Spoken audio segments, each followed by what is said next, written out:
very much. Yeah, we only have 20 minutes, and I try to make the presentation really short, so you have enough space to ask questions. As I said, my name is Ondrej Franek. I work for at Flow. We design and build custom mobile apps. And today I want to talk about how we build our relationships or build strong relationships with our customers. And I want to focus on contracts because they, in my view, play a critical role in the relationship that we build. And today I don't have many slides. It's just here so you know what I'm talking about. So it's mostly me talking. And if you have any questions during the presentation, just raise your hand. If something doesn't make sense, don't wait until the end. And I want to speak about one of our customers, one of our projects that we've been doing for the past 5 years. And it's this app that we are developing, or we have been developing for ČSOB, which is one of the major Czech banks, and this is like their pet project app. It's their beyond banking app. It's the super app if you want to use like very nice words to describe it. It's their playground to test features that should not go to their main banking app, and they want to provide some extra value to their customers, but it's also open to public. So, right now you can use it to pay for parking, you can buy public transport tickets, you can buy train tickets, and many more features. So, the app is, always reinventing itself during the years. And it started as a classic project. In 2019, ČSOB wanted to have this app built. They had an app that preceded it, and they needed it replaced because it was outdated. And so we put together an offer. We estimated the effort, etc., and it was sold as a waterfallish project. And everybody hates that. We hated that in that time as well. Luckily, if I look to the year 2024, we do almost zero fixed time projects now. All the projects that we do are agile. But what I'm trying to talk about today is what led to agile transformation or changing the contract from fixed to agile at this company. And as soon as the first version of the app was developed and launched, that was in 2021 or 20, I'm not sure, sorry. We started working as a feature-based vendor. The company, the bank wanted to put a new feature into the app. So they were like, hey, at Netera, we want this. How much is it gonna cost? And how long does it take to deliver it? And we worked like that, and sometimes between two features there was a break. There was like 1 or 2 months break where we didn't have that much work on this app. So we needed to reallocate the team to work on something else because we cannot afford having people on the bench. And when the bank came back to us and were like, hey, we need this other feature development, we're like, okay, it's probably gonna take this long and it costs this much. And we need some time to put the team back together because they're working on other stuff because they didn't want anything in the last 2 months. And they were angry. Like, it makes sense. They were angry that, they are a major customer of ours and we are doing this. So they started asking for a reserved capacity. Like, we want some reassurances that if we come to you, you're going to have time for us. And there was a window of opportunity for me to start discussing about a rented team and transferring to Agile and Scrum. And the customer was very skeptical because they said, we are very concerned about efficiency of a rented team.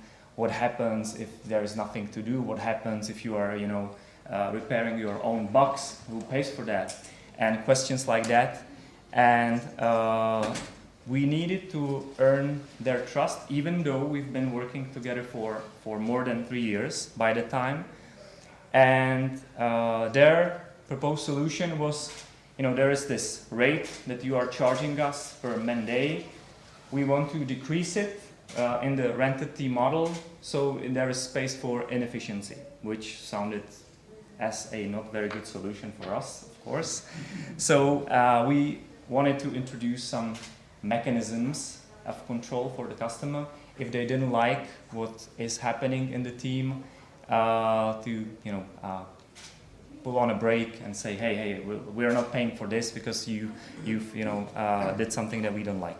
And it's not nothing sophisticated at the beginning. Those mechanisms were mostly reports of how the team is doing, what are the current topics in the retrospective, how many sprint goals have the team achieved in the past 5 sprints, or how much work was planned and how much work was delivered, which all of you and us pure Agilists hate things like that. But sometimes managers just need to see a report to calm down and let you work. So that's what we started doing. And last week it was the sprint number 55, and my colleague Matěj, who is leading the team, is still writing those reports because no one told him to stop it, even though I think no one reads them anymore. Because one of the things that happened there is the customer became part of the team.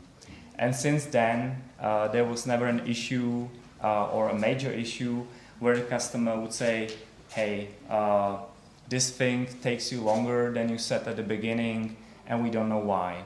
Because since they are part of the team, they know why things happen, they know people from the team by name, so it's not just the project manager who's the face for them in bank. And we're getting regular feedback and better control. So classic story of agile transformation. And what I wanted to focus on was the contract. Because at the beginning, the customer we were delivering an app, and we switched it to a partnership where people from our company are basically part of the bank, and vice versa. And to support that, it's just a rented team model, so they pay for the real work that we deliver, and there are some mechanisms. If, for example, we estimate a big feature and then the actual costs are way higher, and we don't inform the customer during the implementation that the circumstances change, they have means of saying we don't like that and we don't want to pay for the whole thing.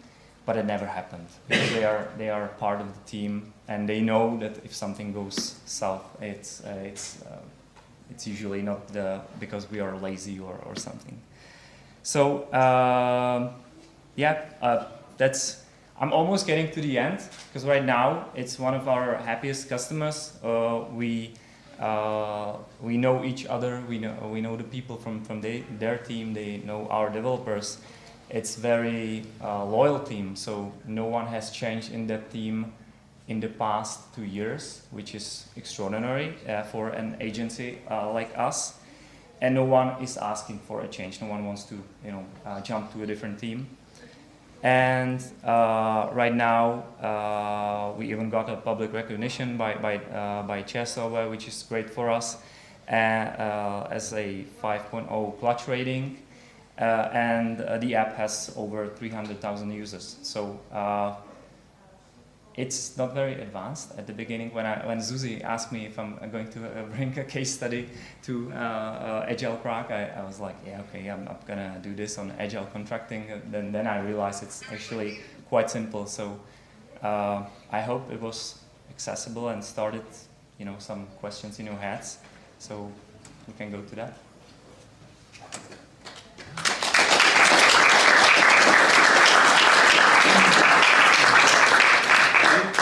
you, Ondrej. And yes, we have some time for any questions you might have. Did somebody make a decision to evolve this way, or did it kind of just happen like that? It was actually the product team at CSLB that was really angry with us not being able to deliver fast enough and not being flexible enough when they come to us and ask for a new feature. So that started the discussion, and when I was part of the negotiations and tried to explain them what happens if they go to a rented team, which is basically, you know, they have reserved capacity, this is their team working only for them. They said, well, it is what we want, but not what we want to pay for. So, yeah, that started the discussion, and there were like 2 months of negotiations of the deal. Yeah. So, how do you avoid becoming an outplacement company? Can you Like, elaborate? Like, what do you mean? Like, because you're sharing part of your people there, and can become an outplacement company where you just get. Yeah. Great question. Thank you. Because we it's something that we want to do less. Like we call it body shopping.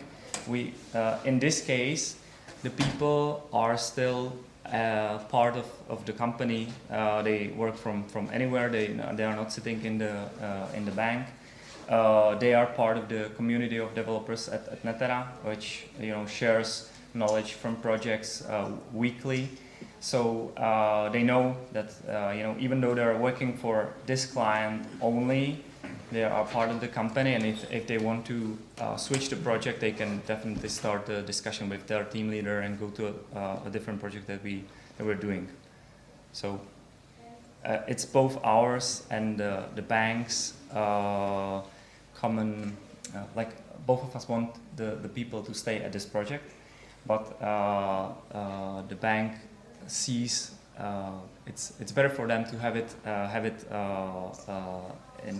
at Netera than to run it themselves, because with this they have more flexibility. They are not responsible for hiring, they are not responsible for replacements and stuff like that. So that's why they stick with us, and people are not moving to bank. Were there any changes in the contract in terms of who owns the code, like whether it's at Netera or the bank? Oh, it's still the same right from the beginning. Everything that we create is owned by bank. So nothing special. That didn't change.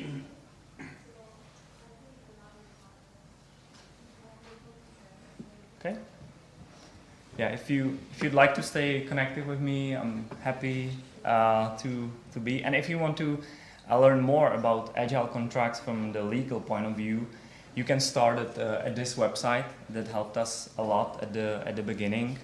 And even though agile contracts are very simple, you need to give the partner some reassurances, so they have something in hand if they are not happy with what you deliver and stuff like that. So you can continue your agile contract journey there.